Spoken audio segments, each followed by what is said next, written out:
So I'm going to moderate this session from down here. I'm just going to get out of the way. If you know all of these individuals, you know that they never run out of things to say, and I know, and I mean that as a compliment. And I also know there's going to be lots of questions, and so we'll moderate those from down here. But so the point is here is to talk about the Cattle Traceability Working Group, and just to get some input from those of us that have been working on that particular project. Obviously, you just heard from Dr. Shere, but we also have Mr. Glenn Fischer, we have Nephi Harvey, and Joe Leathers. And so what we've done in the way of setting this up, we've just asked them to make a few minutes of comments, just to introduce you to the Cattle Traceability Working Group, some of their observations, and then ultimately open it up for questions as we go forward. So, Glenn, I'll start with you, and then we'll just work our way down the table. Thank you.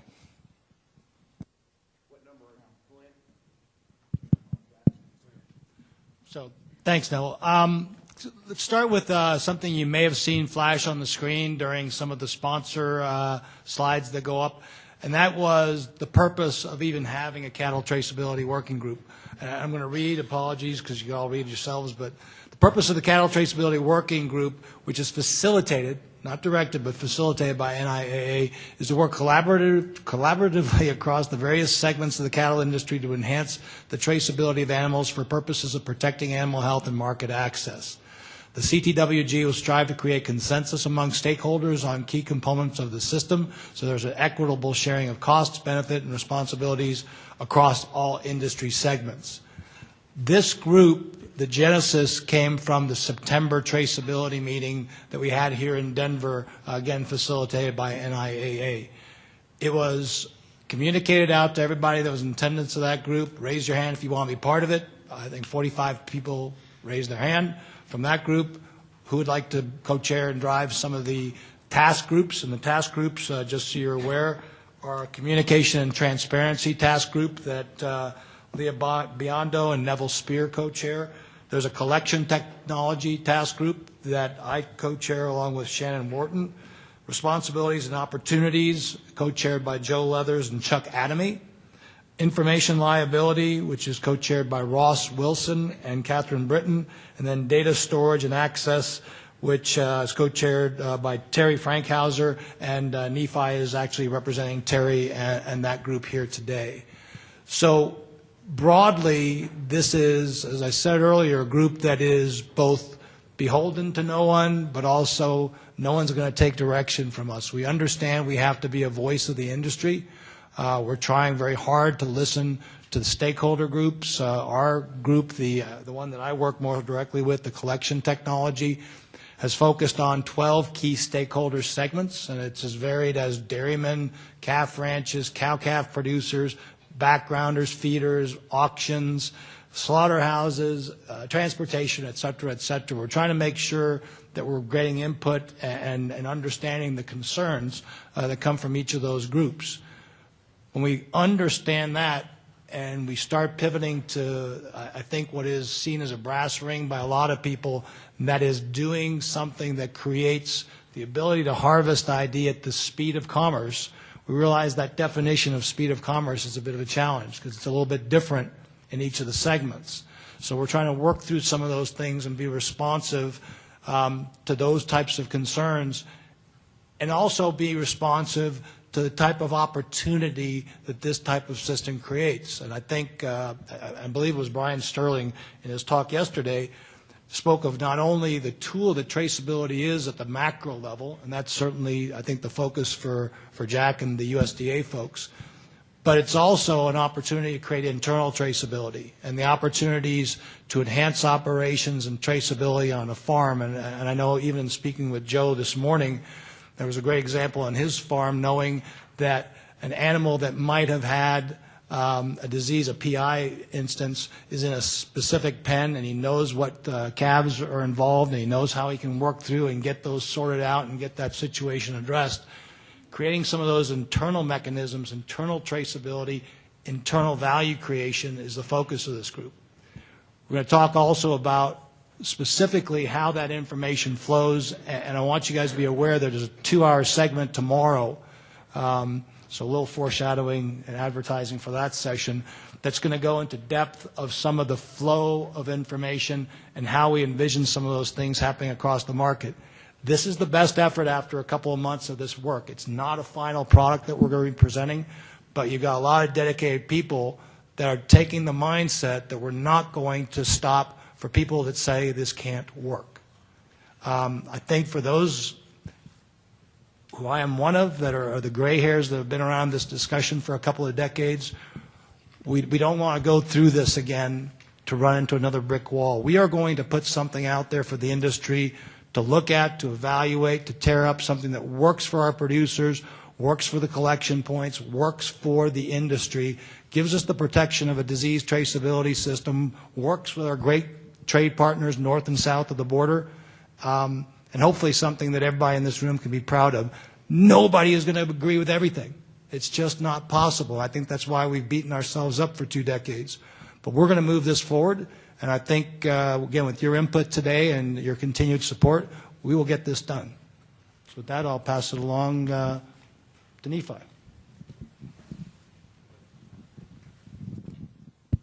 Okay, it's working. So for the data storage and access, just a couple of bullet points that have come out of our discussions that were in the most recent minutes I just wanted to point out for everybody. One of the big points of conversation, as Glenn mentioned, has been on speed of commerce. And so one of the discussion points, definitions of speed of commerce that has been put out there for consideration is allowing livestock to move through agricultural operations at the quickest speed possible, especially in livestock auction settings, where the pace of sale can affect the value of the animals. This relates to conversations about identifying cattle as industry has set speed of commerce as one of the goals for any identification program. So again, this is just a point of consideration. This is one of the definitions that's up for discussion, especially in our last meeting.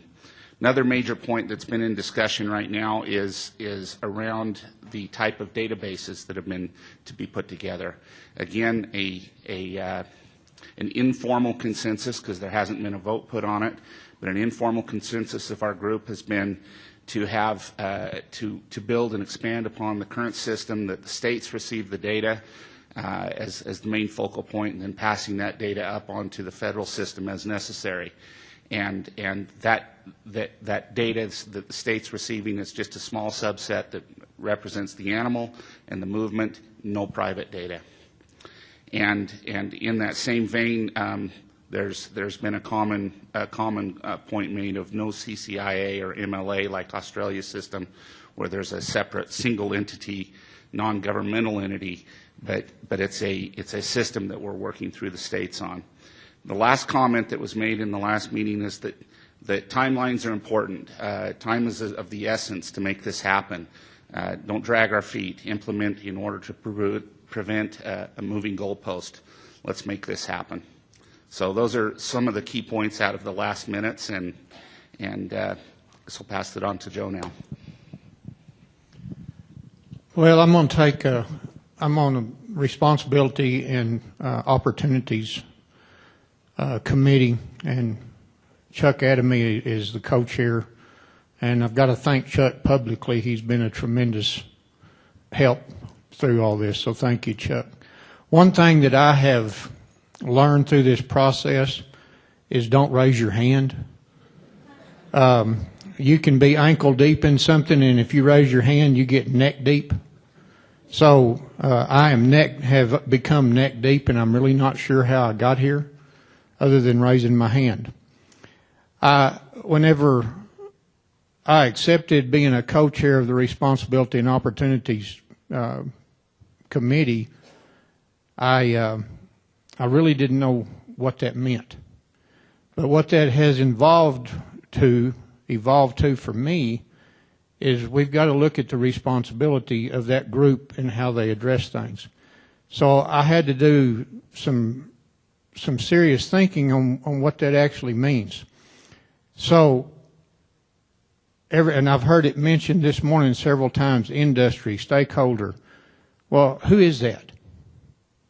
That's something, that's the very first thing that's got to be answered. And what I have figured out personally is, and I mean this with a great deal of respect, the technology companies would not exist without the producers. The state vets and the animal health commissions in the states would not exist without the producers. The federal vets would not have a need or be in existence without the producers. So the industry is the producer. Now, something else that I discovered is among our group of volunteers are highly educated, highly dedicated individuals that are independent thinkers. Now, I've always thought that and I'm an independent thinker, but whenever you take independent thinking and you start breaking that down, what does that really mean? There has some self-connotation to that. Self-preservation, and it's human nature. That's the way it works. So I feel like part of the responsibility and opportunity group is to focus on not being necessarily an independent thinker, but a progressive thinker with the producer in mind at all times. So you have to be selfless. You actually become a servant of the producer. And that's what this whole group in reality is we are a group that's put together of volunteers to think progressively to meet the needs of the producer in the United States. So in order to do that, you've got to be flexible, and you've got to include small operators and large operators. My mantra from the last year that I spoke at this meeting has not changed. Tomorrow we're going to get into more of the opportunities, and what that opportunity part of our committee, Chuck and I think are in agreement, and I think our whole committee is in agreement. It's really become more of a pathway. We try to focus the rest of the groups. This is our responsibility. Here's an opportunity we need to focus on. And this group has started making some movement and making some real progress. So with that in mind, tomorrow we're going to get more into the opportunity and very in depth. And you'll notice, and if it's all right, I'm going to reiterate this. I was going to be making a presentation at 10:15. We're actually going to start that in the 9 to 10 o'clock meeting because there's a lot to cover. And I encourage those of y'all that can be there because we value your input. And I'm going to try to bring you up to speed on where we started and where we're at now and why. Because I think it's really important to get that back out. Thank you.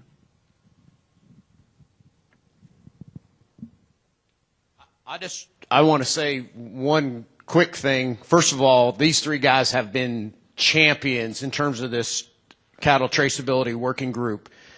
And I also want to say that, you know, when we first started, we sort of had the mindset, well, let's keep it small and move forward very quickly. Well, we decided that's really not going to work because it has to be representative of the entire industry. And that can be a double-edged sword. Sometimes that becomes a little unwieldy, but then on the other side of that, when you get done, you have something that no one can poke a hole in. But surprisingly, I think we are moving forward, and despite how big the group is, we've moved forward very well.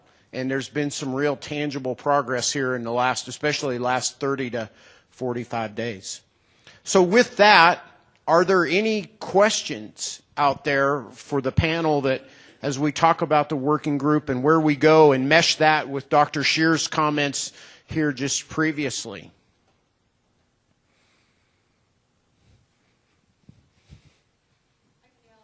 Why can't I find anything about you on the internet? I just did a search. Communications chairman. Yeah. So that's a great question, and I am the chair of the communications committee. Okay.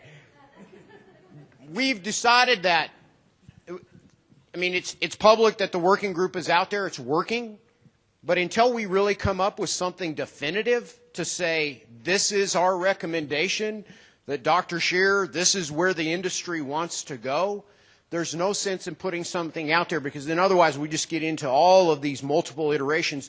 We really want the committees to do their work, say this is what we want to do, and then begin to communicate. Is that? I would have liked to have known that you exist. I couldn't get planning to come in September. The literally only thing I find is out of the NIAA agenda for this, that you are saying that you're working. The working group did not exist in September. The working group was an evolution out of the September meeting. Yes. What I'm saying, if I had been able to be in Denver, I would know. Otherwise, this is the first time I'm finding out that what I think is important for you even exists. I just wondered why. Point well taken. Thank you.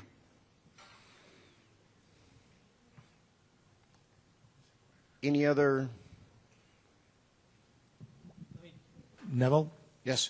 Go ahead. Glenn, please go. And Just then give me a half second, William, and I want to foreshadow a little bit about what tomorrow is going to look like, because, again, we want to answer some of your questions as best we can today, but tomorrow it's going to be, I guess, the ringleaders, Dr. Tony Forshee, Dr. Nevil Speer, and myself, working with Joe Leathers to present to you some of the industry structure vision, and there's a diagram that will come along with that, and some of the information that's gone into this. So you'll see a lot of the result of hours and hours of work.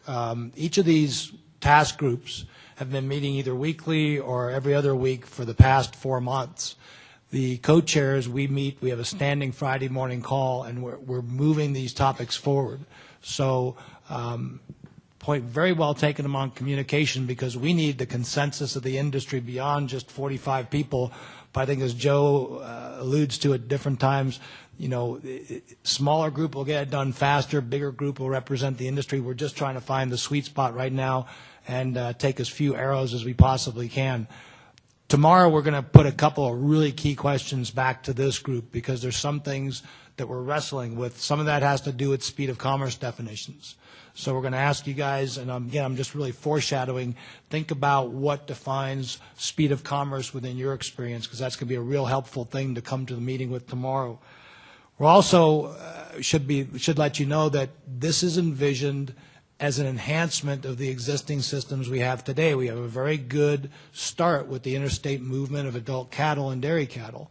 We want to enhance that, and we want to move that forward. We are envisioning at the onset a bookend system to do that. We want to know the herd of origin, and we want to know the retirement, so that the state vets and others that are involved in traceback situations have those multiple points of reference for them to do their work in a much more expedited manner than we do today. We're not contemplating going full traceability at this point. That might be a discussion that comes up, but we've got to do some things first. We've got to create some successes along the way, find out what technologies are going to work. Are there multiple technologies that work in concert? We're trying to leave a lot of those topics open. By the way, the collection group that Shannon and I work with have zeroed in on electronic ID, very much along the lines of what USDA has advocated. It is neutral between UHF and LF. We think the market will decide those things. And as easy as it would for us to try to be out there saying it's going to be X or going to be Y, it does need to be a broader market deciding those things. So we've got those topics coming up tomorrow. We also are going to start touching on this whole database structure topic tomorrow.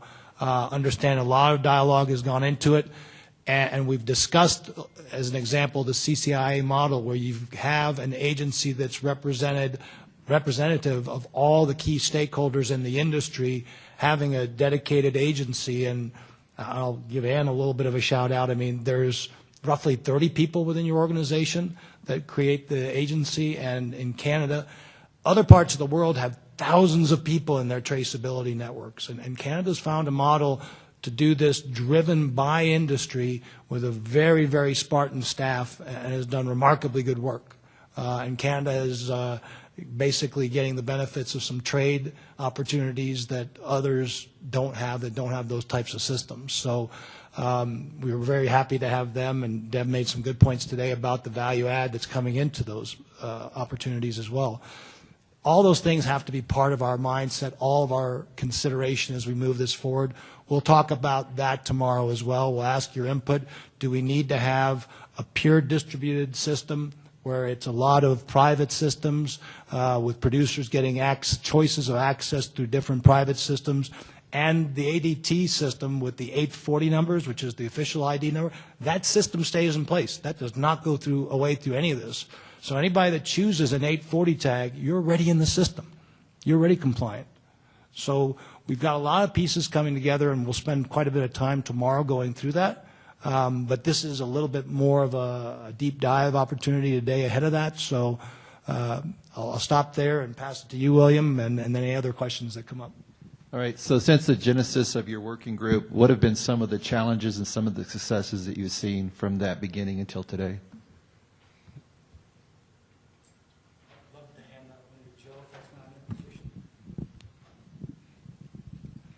Apparently you want me to be on the hot seat. I think the biggest challenge that I think that we've faced is getting everybody focused instead of chasing rabbits. For decades, you would have the conversation about the same subject, and you would chase the same rabbit around the room about 14 times and accomplish nothing. And the same thing was happening. I think the leaders would agree with our group. And not that there was anybody at fault in that. So getting people to focus on the real issue in one subject at a time is what we needed to accomplish to start with. And I think we accomplished that with part of what we're going to share with you tomorrow. And I don't want to get into it today because there's not enough time in this meeting. But so number one, getting people focused. Number two is getting people to realize that is just what I said a while ago, that the producers who we've got to represent, because the producers are the ones going to accept or reject it, period. And that's being accomplished now. The third thing that I saw, and let me preface what I'm going to say, and I'm not being critical of anybody, because there's a little difference in being a critical thinker and being critical. Does that make sense? So we had some critical thinkers to start with who were critical. And really, once you looked at what their critiques were, we weren't very far apart. And so getting them to open their ears and accept what we were saying is not being offensive to them, but being accepting of them and realizing that we're not that far apart and we can meet in the middle and make this work was a little bit of a challenge. But I fed with a team in a wagon a lot in my life. And if you've got a cracked or broken spoke, I can still make my feed run and get that accomplished for that day. But it slows me down because I can't go faster. You're going to break the wheel. So some of the critical thinking, if you will, among our group, among the industries, and among producers across this nation is not going to keep us from accomplishing the goal, but it's going to slow us down. So if we can repair those cracks so that an individual or groups of individuals don't become a broken spoke, and if we can mend that, then we can accomplish this. So does that answer your question? Glenn, Keith Rohr, Colorado State Veterinarian. Just a comment, as you all build the platform for communications and the vision and moving forward, that I think is important. I think low-hanging fruit is to demonstrate some of the gains that have been made that have been significant in the last several years. And I've seen this reading between the lines and listening to some of the webinars that were just released this last week.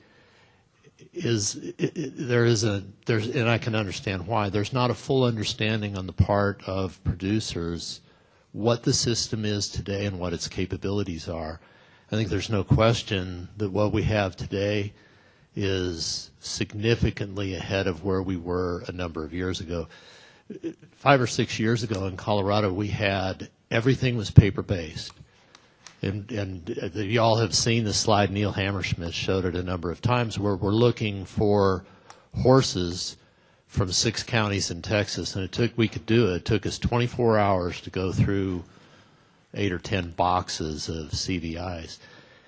We learned very quickly that if we were doing that with cattle, we would have taken the 8 boxes down to about 4 and then just sitting there scratching our heads wondering how we're going to get around this to query information.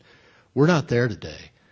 And we can do traces, and some of this has been reflected in the performance measures, Jack, and then some of it's beyond that. But we have real-time capability that we didn't have a number of years ago, and I know other states are in a very similar position. So when I hear the question or the comment, isn't this the same stuff we were talking about 10 years ago? Well, in a way, it is, but it's not. We are not where we were a number of years ago, and I think it's very important to point out. Because I also hear comments in the webinar that say, what system would you favor? That's a fair question to producers. But if you describe a system that's totally privately held in the United States, that's not what exists today. And I think the states that hold the movement information today, we've been good stewards of that information.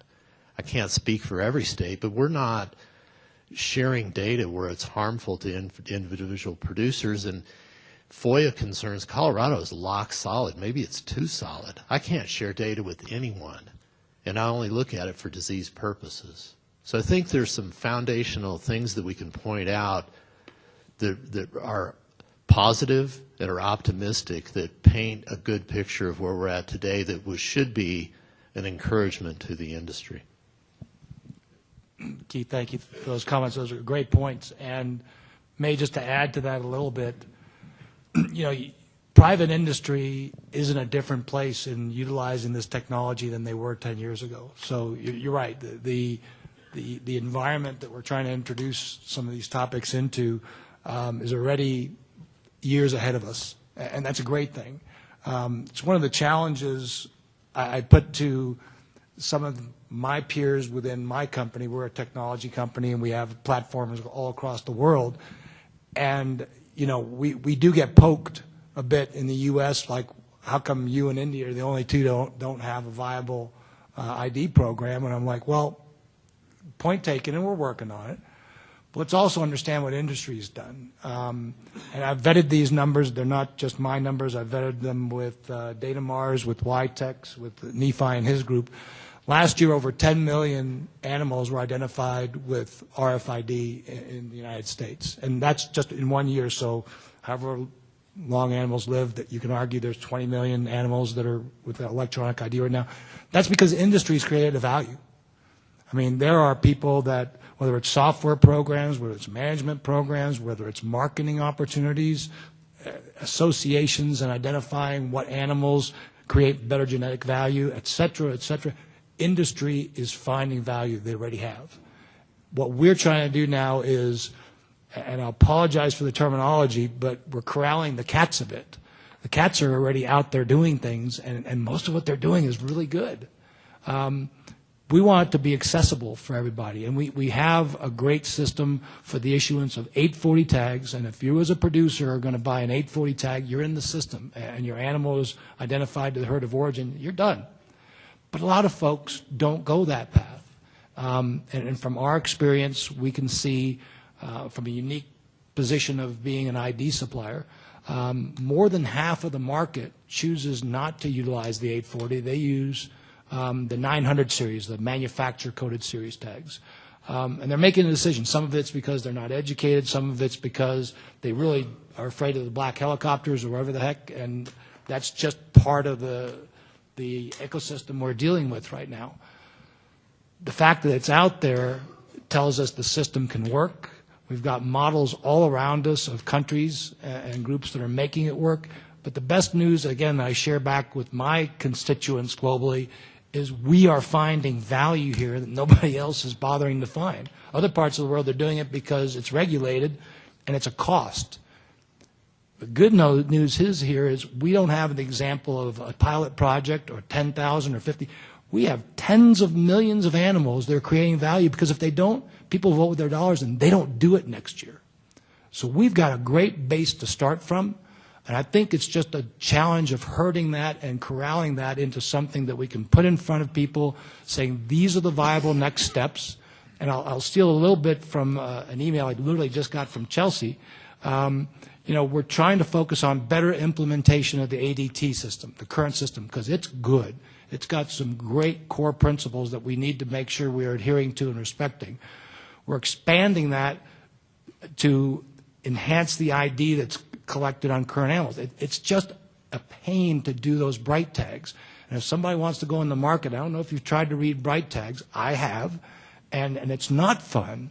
I mean, and even when we started down a path of doing bar-coded visual tags, as much as they're a little bit easier to see, they get dirt and crap on them. And, we kind of had our own joke that this was the 10-finger rule because first animal comes up, you do that and you wipe it off and clean it and scan it. And the next one, after 10, you're like, oh, hell no, I'm not doing this anymore.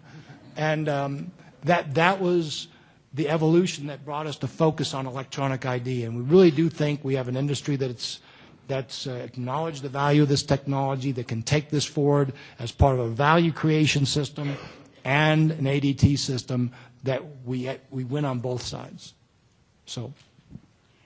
Last comment maybe that I would like to point out that all of you have faced, and this is speaking as a producer, also speaking to this fine gentleman who's a perfect example of what I'm about to say over here that spoke earlier. Yes, I don't know if you're a producer or not, but there's so many people in the country and the producers that are not into the technology. And I've been having a text war debate this morning the whole time we've been here with a fellow producer from this state. It's a brand state.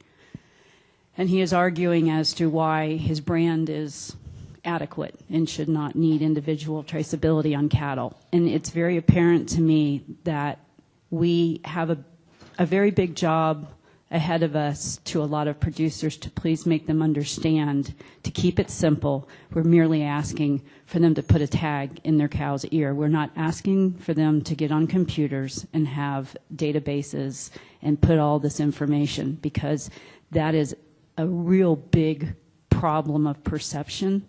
And I think also when it comes to the fact that we have so much more to offer them as a result of going into a good traceability system. I think we need good stories.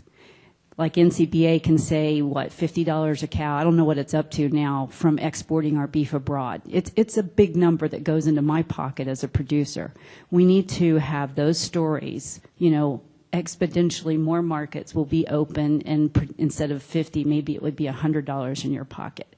And also actual instances of if your neighbor's cow was found with a foreign disease and you have traceability, here's why it will protect you.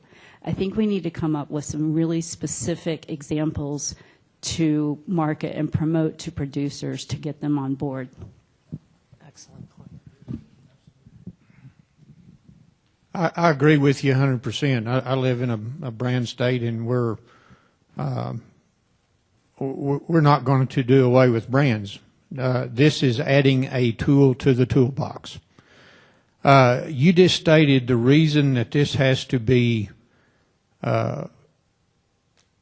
flexible, if you will. I'll explain that more. We'll get into that in a lot more detail tomorrow, what I mean by flexibility. And also, I want this room here to understand that it has to be a choice. We have to give choices to the producer on what they are involved in, and we are starting to develop choices to where it's not going to be burdensome on their operations as individuals, because they have choices that they are in control of. You take the control out of the freedom of the United States and out of the producer and the livestock industry's hands, and I promise you, you're going to have a war. You've seen it for decades. talking about this same thing. So what we've built into the model that we have up to this point, I think has those things built in: choice and flexibility, and hopefully the opportunity to accomplish what we need for the state and the federal animal health officials.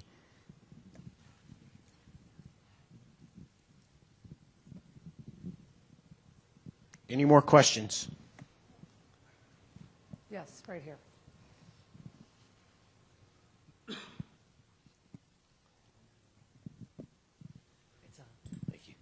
Glenn, it's Malcolm Harvey at Fort Supply. I really like the idea of building on the precedents of the established 10 million plus or minus new tags, RFID tags, that are going into the industry every year that are not, maybe the majority of which are not 840. Is that correct? Yes. And so is maybe one of the things to look at, or you can discuss as the panel, is what are the demographics of the users utilizing that large number of electronic tools in the RFID, and how can we leverage that user base that's already using it for some other value-based condition that can be transitioned slowly or converted into a traceability program? For example, of that 10 million new tags every year, how many are going into producers versus backgrounders versus feed yards, and then starting there to develop a nucleus that then can propagate to the other aspects of the industry to promote the value of traceability? Because I agree with this other lady over here on producers. We can talk to fellow producers in our state in Wyoming about the value of an electronic system, and as soon as we bring up the T word, it is shut down hard. And so if we can leverage those people that are already discovering the value in a non-840 utilization and convert them to a traceability system like an 840 tag, or use the 900 series tag as a traceability tag, that seems like a very powerful point to build on, as you implied in your comments. Thanks, Malcolm. Preaching to the choir there, brother. From the standpoint that, and one of the specific recommendations that will likely come out of the technology group is the reintroduction of utilizing the 900 series tags as part of this process. We have, again, millions and millions of animals that have the technology to be brought into this system, and they have a lot of private entities, whether they be breed associations, they be private database companies, validation systems, that are providing that value-add service. An additional value-add service is you can be compliant to the ADT system utilizing the tools you already have. So we don't want to orphan anybody of any of the technologies that are currently approved. We want to make sure there's a pathway to bring them in. It doesn't mean we're not going to evolve beyond that with time. And I say we, it'll likely not be this group anymore. It'll be the industry driving this. And I think Neville might have brought it up earlier. At one point, or it was Joe, we might have another technology that we have to look at. I mean, technology evolves, and you know, the platform, if we were rigid and we said it's only going to be one today, then we kind of lock ourselves out.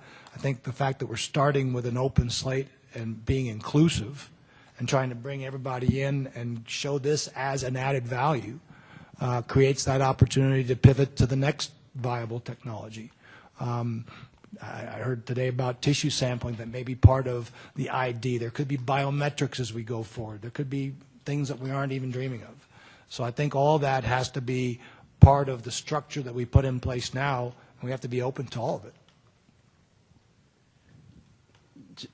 Thatch, Winslow, Wyoming. And just to build on that same concept of official ID, it seems like up until yesterday afternoon when Dr. Shere spoke on ADT specifically, that most of the conversation about traceability was regarding feeder cattle and marketing. And you know, the millennial groups, when they asked their impression, it was about industry driving and demanding traceability on the product, where their food comes from. And that's a very important concept. And I think we've heard loud and clear from the feeder cattle industry that should be a voluntary program. They've got good reasons. They don't want to be engaged in a mandatory traceability system until we can prove that it works on the existing classes of animals that we have it in place for.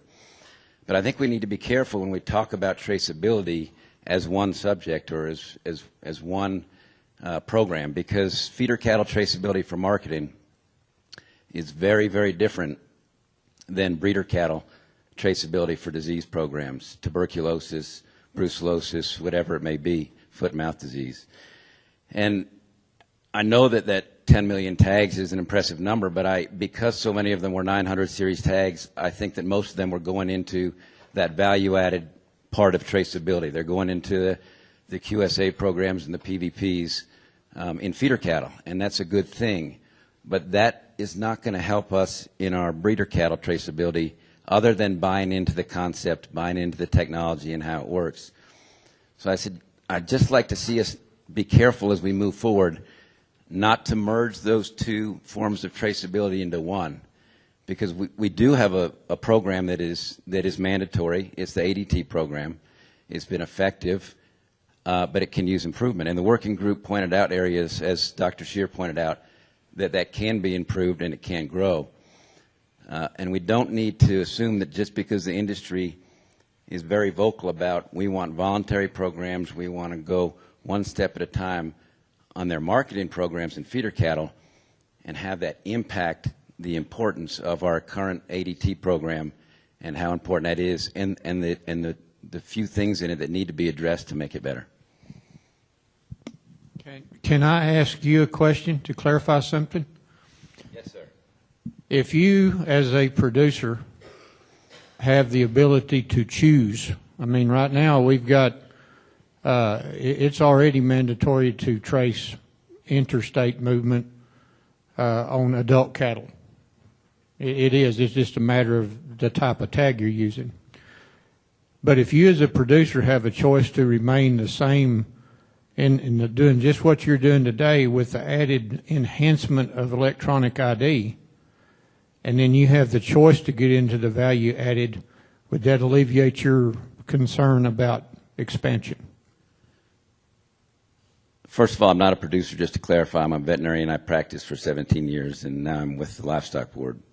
But I have worked with a lot of producers, and I think I know that I agree that if they can see value added to go into a program that is different or better than what they're on right now, then by all means, I think most producers will want to do that.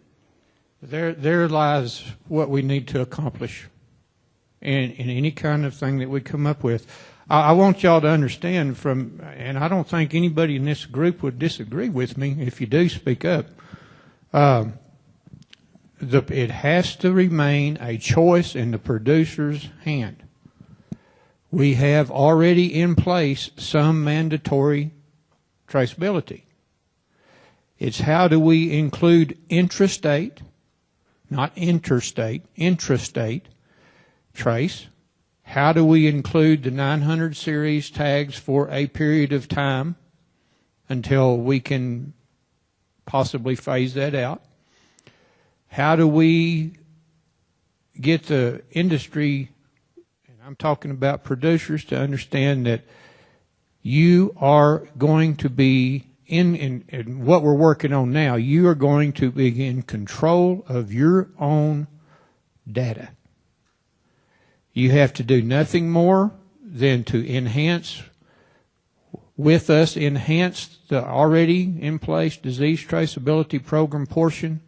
You have the choice, as the model is set up now, you'll see tomorrow, to be in the state database, or you'll have a choice as we're looking farther into private databases. If you are adverse to state knowing your business, other than the disease traceability portion of it, and you have a choice. It is your choice to accept or reject for enhanced portion of it. That's what I'm talking about when I'm talking about a portion of being flexible. Do y'all disagree with anything I've said? I don't disagree at all. I think as suppliers, sometimes we have a little bit more responsibility to help educate folks that are buying tags. So quite often somebody will call us and say, we need low frequency or we need high frequency tags for our operation. Conversation goes something like, well, do you want official or non-official tags? Well, what's the difference? Well, official tag will allow you to do what a metal clip tag does, to move your animals across state lines if they're adult and over 18 months. Oh, well, is there a cost difference? No. Most of the time, not always, most of the time, that's enough to say, well, what do I need to do to get an official tag if there's no cost difference? Sometimes, infrequently, but it still happens, somebody will be really hard-nosed about it and say, no, I don't want anything to do with any government program, these are just my tags on my place. But most of the time, that little bit of a conversation and a little bit of education will help folks understand that tag is there not as a threat, not as a traceability tag, but as something that helps them get a CVI quicker and easier because the data is official. So I think oftentimes we can help through that education process, through that very short conversation. It doesn't work as often in feeder operations because they're self-contained, and they're like, well, I don't need an official tag. The animals are going to be here the whole time. Why do I need anything other? It doesn't matter. But in the producer side or animals that are moving interstate, that little bit of discussion can tip people over with just a little bit of education without being threatening. We need to end it there. We're on time. We're going to have a great day tomorrow. This is great conversation. Please give your panel a round of applause.